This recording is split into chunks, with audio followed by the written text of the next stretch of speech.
아멘. 오늘 본문의 말씀을 통해서 하나님을 인하여 감사하라. 하나님을 인하여 감사하라.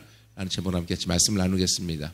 오늘 현수막이 있죠. 맥주 감사주일이라고. 교회에서 지키는 큰 절기가 있는데요.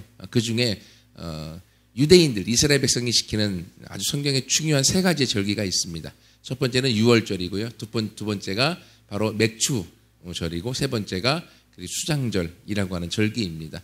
그래서 이 모든 것들은 다 이스라엘 백성의 아주 중요한 어떤 역사적 사건들과 그리고 하나님의 사랑과 경험되어져 있는 그런 절기들인데요. 특별히 맥주절은 어떤 의미가 있는가 하면 이 맥자가 보리 맥자입니다. 그리고 추자는 추수할 추자. 그래서 보리의 처음 수확을, 보리가 가장 수확 중에 첫 번째 하는 것 같아요. 이스라엘 나라에서는. 그래서 첫 번째 수확을 하고 나서 하나님께 감사하여 먼저 드리는 그러한 처음 수확에 대한 감사의 절기로 드리는 것이 맥주절이고요. 근데 이 맥주절이 6월절 다음에 50일 만에 와요. 그래서 7이 7번이라고 해서 7일에 49일 다음에 온다고 해서 77절이라고도 부르고요. 그리고 또 50일째 오기 때문에 오순절이라고도 부르고요.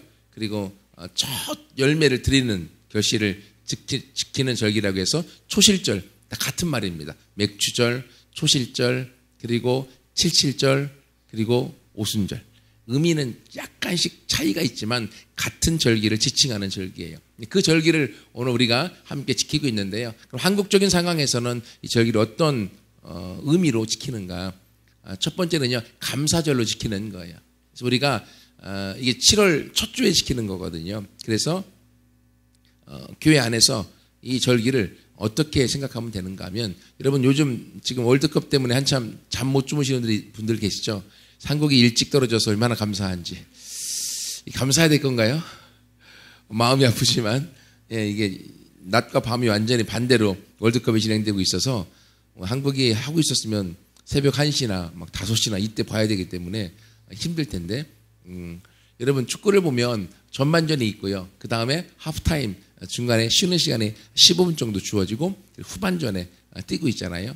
이것처럼 이 맥주 감사절은요, 우리가 한 해의 전반전 앞부분을, 상반기를 얼마나 잘 살았는가를 점검하면서 내가 감사하는 시간을 갖고, 그리고 후반전을 어떻게 살 것인가, 어떻게 뛸 것인가를 점검하는 절기가 맥주 감사절이라고 생각하시면 됩니다.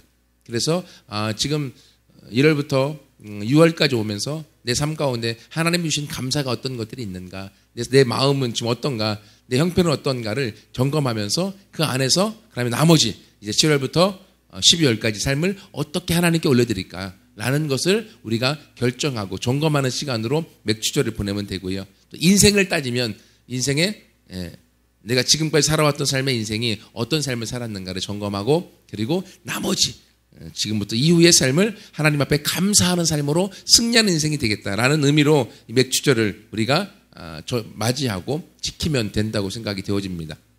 그래서 오늘은 이 본문의 말씀을 통하여서 우리가 감사절이기 때문에 감사에 대한 절기적인 내용보다는 감사에 대한 초점을 좀 맞춰서 말씀을 나누려고 합니다.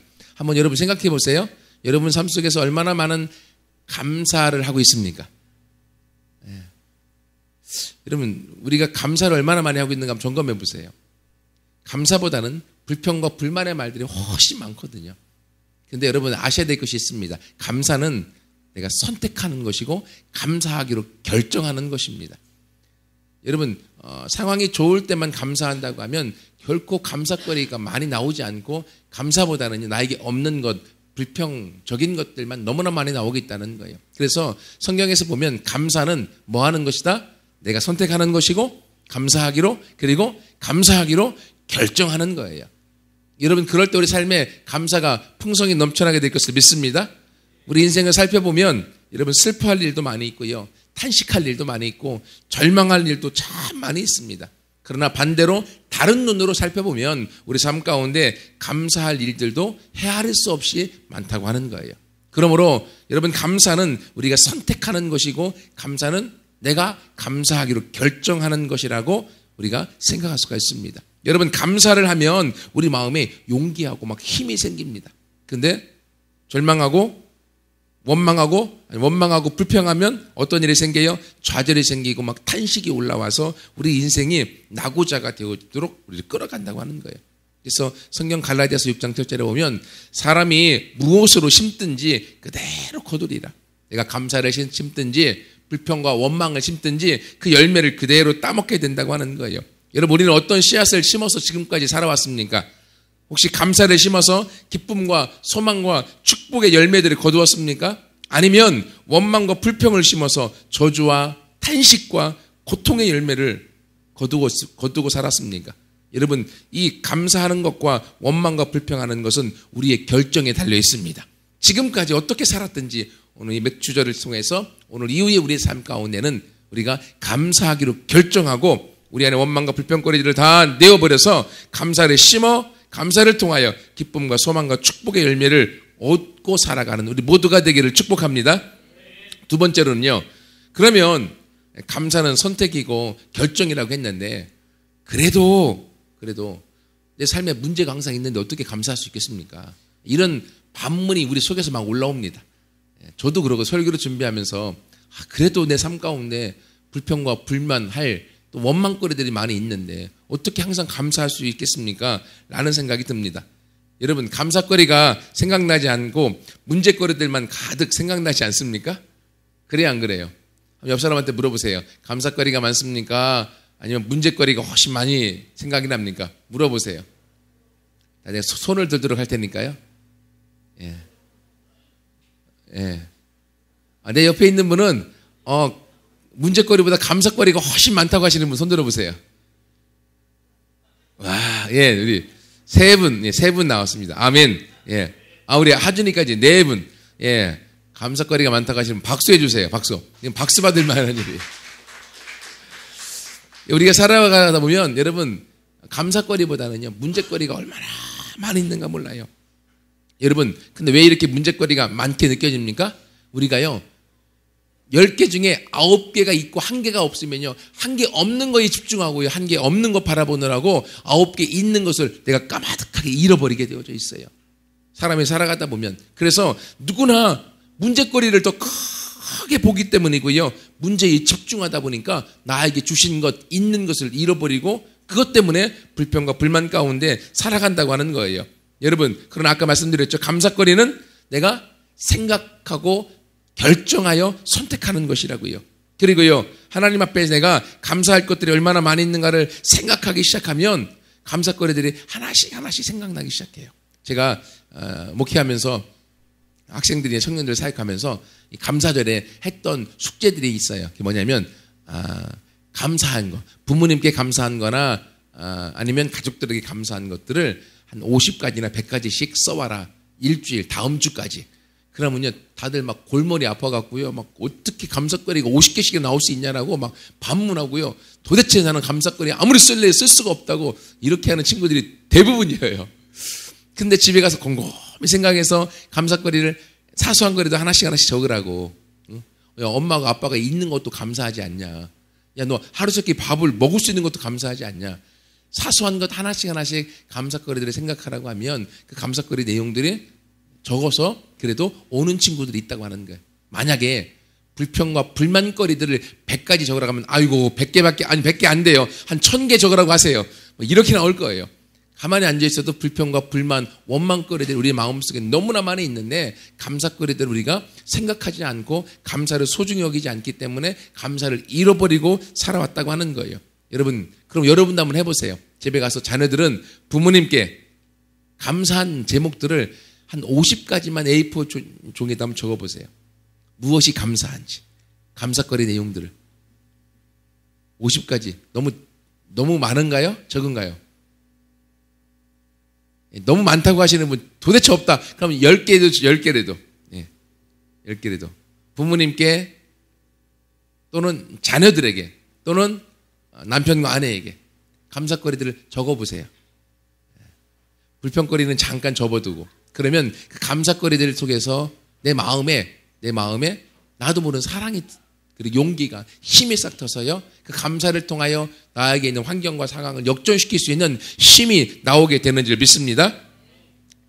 여러분, 그렇게 그래도 감사를 선택하라고 하면 또 우리 마음 가운데 이런 생각이 떠올라요. 내 형편과 처지와 상황을 모르면서 하는 소리다. 난 너무 힘들다. 내 상황을 네가 아냐. 모르니까 그딴 소리 하고 있지. 라는 생각을 우리 마음속에서 우리 안에 사단이 가져다 줍니다. 여러분, 그러나 오늘 본문에 보세요. 오늘 본문에 지금 하박국이 시를 써서 고백하고 있는 내용이거든요. 근데 16절 말씀 같이 한번 읽어볼까요? 16절.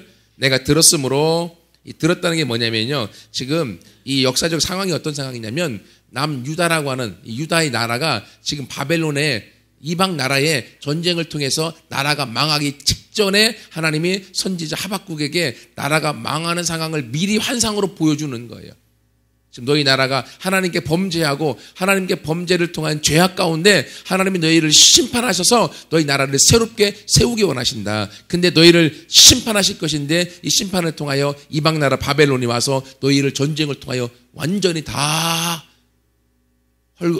죽이고 벌거벗겨서 포로로 잡아가며 그리고 너희의 나라가 망하게 될 것이다. 이걸 말로만 한 것이 아니라 하나님이 선지자 하박국에게 환상으로 보여주는 거예요. 지금 막 전쟁의 환상에 보여주고 자기 나라가 망하는 것들을 보여주고 있는 거예요. 그러니 마음이 어떨까요?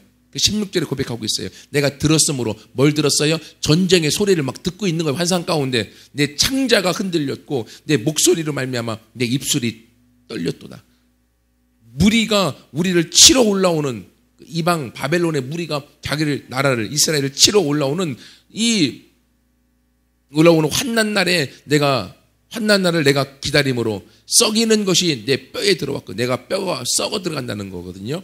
그리고 내 몸은 내 처수에서 지금 떨리고 있다. 지금 바벨론이 쳐들어올 것을 미리 환상으로 본 거예요. 이제 얼마 안 있으면 이방 나라가 쳐들어와서 자신의 나라가 망해져 가고 사람들이 죽어져 가는 걸 자기는 미리 보고 전쟁의 소리를 듣고 있는 거예요. 그러니까 온몸이 막 떨려서 지금 완전히 절망과 좌절의 상황 가운데 있다고 하는 거예요. 그러니까 내가 지금 기다리는 건 뭘 기다리는 거예요? 이방 나라를 기다리고 나라를 통해서 전쟁을 통해서 이 나라가 멸망할 걸 기다리고 있는 거예요. 그러니 얼마나 아무것도 모르는 사람은 태평하게 술 마시고 놀고 자기 마음대로 살아가는데 이 선지자 하박국은 얼마나 힘들까요? 이걸 알고 있으니까. 그런데 그는 여기서 멈추지 않아요. 이 절망의 상황에 나라가 망하는 상황에 그리고 지금 죽어지는 상황 이것 때문에 모든 것이 쑥대밭이 되어지고 하나도 없어지는 상황이 온다고 하는 거예요. 그래서 17절에 보세요. 이런 전쟁을 통하여 이스라엘이 무화과 나무가 무성하지 못하고 먹을 게 없다는 거죠.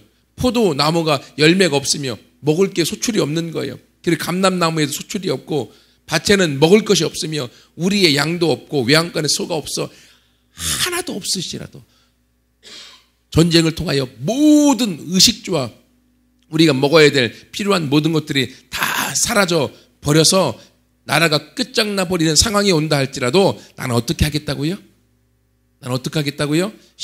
18절, 19절 크게 읽겠습니다. 같이 시작.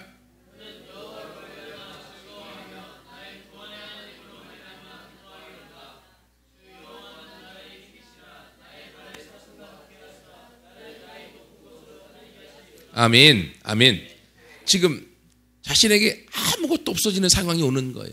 나라가 지금 망해져가는 상황이 오는 거예요. 이런 상황임에도 불구하고 어떻게 하겠다고요? 나는 감사하기로 결정하겠다라고 지금 도리어 하박국은 감사를 선택하고 있습니다.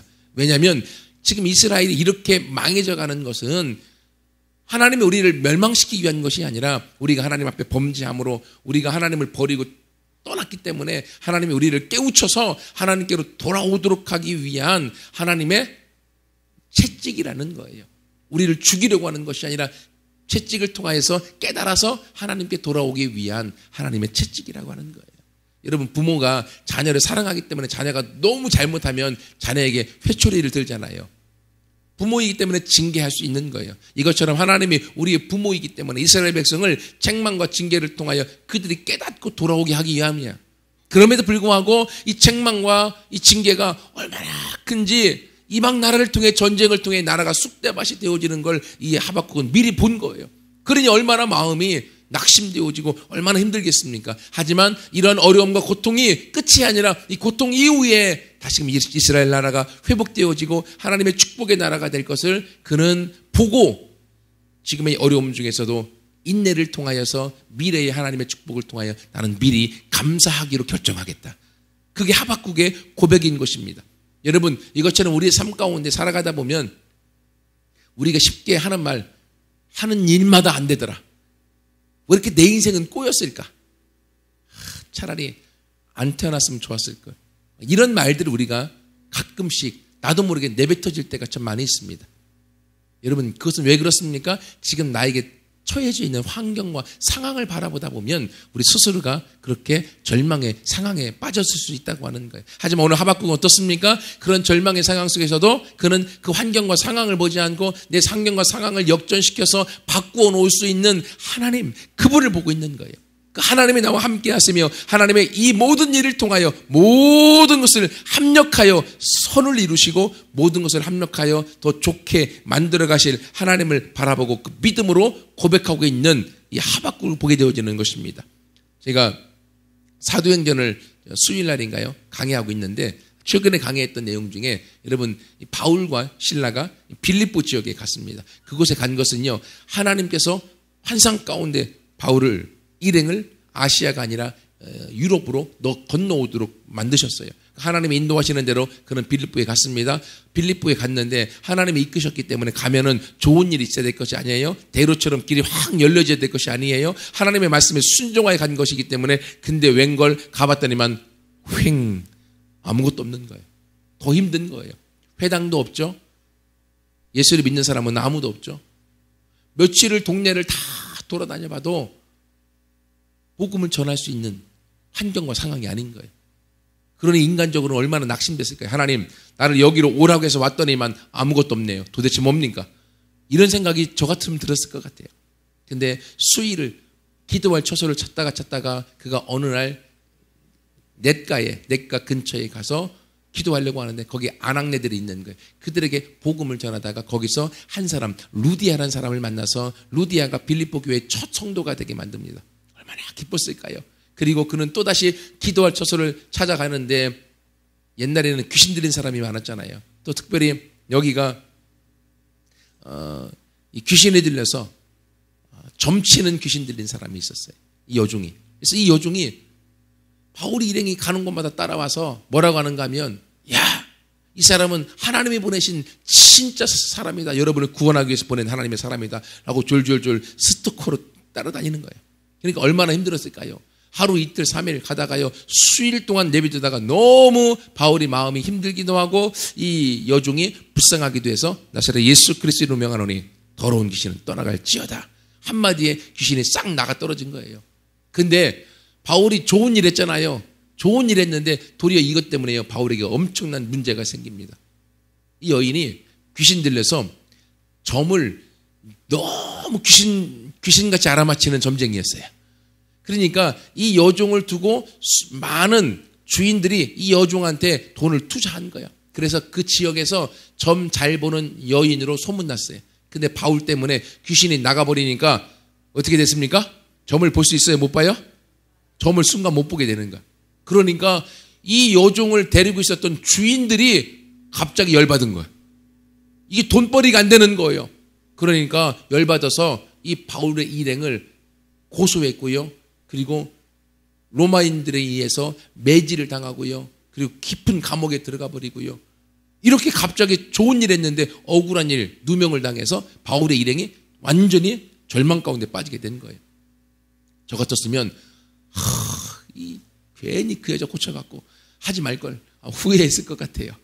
하지만 바울과 그 일행은요, 그렇게 매 맞아서 온몸이 찢겨지고요, 발에 쇠붙이를 달아매서 움직이지 못하게 착고를 채워놓고 깊은 빛이 들어가지 않는 어둠의 감옥에 집어넣었음에도 불구하고 바울과 실라의 일행은 거기서 하나님께 기도하기 시작합니다. 그리고 하나님을 찬송하기를 시작합니다.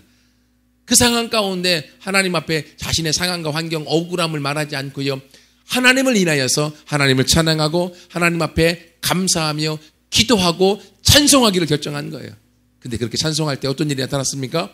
찬송했더니만요, 로마인들이 감옥에 가두어놨는데 감옥의 문이 찬송 가운데 지진이 나서 확 열려져 버리고요, 발에 묶였던 착고도 다 열려져 버리는 거예요. 이 모습을 보고요, 바울과 그 일행을 지키던 간수장이 든든히 지키라고 했는데 옥문이 열렸으니까 잠깐 잘다가 깼더니만 옥문이 열린 거야. 야, 도망갔구나. 야, 살 수가 없구나. 고통스럽게 죽느니 그냥 죽자라고 자결하려고 했는데 바울이 이야기합니다. 죽지 마라. 우린 여기 다 그대로 있다. 깜짝 놀란 거예요. 옥문이 다 열렸는데 안 도망가니까. 너무 놀라서요, 간수장이 바울과 일행에게 이야기합니다. 내가 어떻게 하면 나도 구원을 받을 수 있느냐. 주 예수를 믿으라. 그러면 너와 너의 가정이 구원을 얻으리라. 그래서요, 이 간수장의 모든 가족들 전체가 바울을 통해서 복음을 영접했고 예수님 영접했고 빌립보 교회의 기둥 같은 그 성도가 된 것을 보게 되어집니다. 여러분, 이것처럼요, 바울과 실라와 그 일행이 그런 억울함 가운데에 거기서 한탄하고 있으면 간수장과 그 가족을 얻을 수 없었을 것입니다. 하지만 그는 그 어려움의 상황, 억울함의 상황에서 감사하기로 결정했고 하나님을 찬송하기로 결정했을 때에 하나님이 간수장과 그의 가족들 전체를 구원하게 만드신 줄 믿습니다. 여러분, 이것처럼 우리는 우리 삶 가운데에 감사할 제목이 없어요. 너무 한강적 상황이 힘들어요. 사람들이 나를 어렵게 만들어요. 나는 감사하고 싶은데도 불구하고 나를 자꾸만 모함해요. 나하고 하고 싶은 말들이 너무나 많이 있을 거예요. 하지만 여러분, 그 상황에 여러분 오늘 본문에 보세요. 하박국 선지자가 왜 감사하기로 결정했습니까? 18절, 나는 환경과 상황이 좋기 때문에 감사한 것이 아니라 여호와로 말미암아 즐거워하기로 결정했습니다. 나는 나를 구원하시는 구원의 하나님으로 말미암아 기뻐하기로 결정했습니다. 여러분, 감사의 근거가 우리의 상황과 환경이 아닙니다. 감사의 근거가 나와 함께 하시는 나의 하나님, 천지를 창조하신 하나님이 나를 사랑하시고 나와 같이 있고 나와 함께 하는 것으로 인하여서 감사하기로 결정할 때 우리의 삶은 감사를 통해서 기쁨이 넘쳐나게 될 것을 믿습니다. 그 하나님이 저와 여러분을 사랑하셔서 저와 여러분을 구원하시는 구원의 하나님이 됐기 때문에 우리는 감사할 수 있음을 고백합니다. 여러분, 그리고요, 19절 보세요. 바로 그 주 하나님, 주 여호와께서 뭐가 되신다고요? 나의 힘이 되시기 때문에 하박국 선지자는 감사하기로 결정합니다. 여러분, 군사력이 우리의 힘이 아닙니다. 돈이 많은 게 우리의 힘이 아닙니다. 바로 하나님이 우리의 힘이 되신다는 것을 믿을 때 거기서부터 감사할 수 있음을 고백합니다. 그래서요, 그 감사의 고백을 통해서 사슴이 높은 곳에 다니는 것처럼 하나님이 나와 우리나라를 높은 곳에 다녀 우리나라를 다시금 회복할 것이다라는 회복의 믿음을 갖고 그는 걸어간 것을 보게 되어집니다. 여러분, 데살로니가전서 5장 18절에 보면 범사에 감사하라라고 얘기하고 있습니다. 범사라고 하는 것은요, 좋은 일, 나쁜 일 모든 걸 포함하고 있어요. 여러분, 범사에 감사하라. 이건 거짓말 같다라고 말할 수 있습니다. 근데 여러분, 하나님은 우리가 할 수 없는 일을 결코 말씀하지 않는 분이에요. 그렇기 때문에 범사에 감사하라, 감사할 수 있기 때문에 감사하라고 하는 것이죠.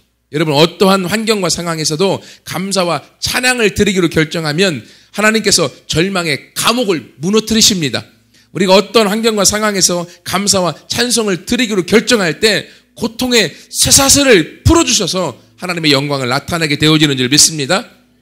아주 유명한 부흥 강사 중에, 외국의 부흥 강사 중에 그 T.L. 오스본이라는 사람이 있습니다. 목사님인데요. 이분이 어느 날 아프리카에 가서 복음을 증거하는데 수많은 사람들이 왔습니다. 와서 복음을 듣고 있는데 그 중에 피골이 장접한 한 율락가의 여인이 거기에 손술에 리어카에 실려서 앞에서 설교를 듣고 있었습니다. 그 여인은 26살이었대요. 근데 온몸에 암이 다 퍼져서 복수가 가득하여 배가 엄청나게 튀어나와 있었고요. 그리고 거의 할머니같이 보였대요. 26살의 여인이었는데. 근데 오스본이 복음을 전하다가 예수 그리스도의 사랑에 대해서 증거했습니다. 그러면서 그 내용 가운데에 예수님은 죄인인 우리를 대신해서 예수님이 십자가에 못 박혀 죽으셨습니다. 바로 살인자를 대신해서 죽으셨습니다. 가늠한 여인을 대신해서 그분이 죽으셨습니다. 도둑질한 자를 대신해서 죽으셨고요. 창녀를 대신해서 주님께서 십자가에 못 박혀서 하나님의 심판을 받으셨습니다. 이것 때문에 오늘날도 그 어떤 죄를 지은 사람이라도 예수님을 믿기만 하면 하나님께 용서를 받고 사랑을 받습니다. 누구든지 예수님을 믿는 사람은 하나님의 심판을 받지 않고 구원을 얻습니다. 이 복음의 말씀을 전했는데 이 말씀을 듣고 있던 그 여인이요, 큰 감동이 됐습니다. 걸레를 빨면 그래도 새롭게 되는 것처럼 자신의 이 더럽고 추악한 마음이요 깨끗하게 세탁이 되는 것 같은 마음을 얻습니다.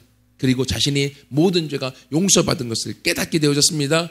그것 때문에 눈물을 흘리며 하나님 앞에 감사와 찬송을 드리기 시작했습니다. 여러분, 그 순간 감사와 찬송을 드리는 순간 자기도 모르게 배에 찼던 복수가 순간적으로 사라져버리고요, 자신의 온몸에 퍼졌던 암이 사라져버립니다.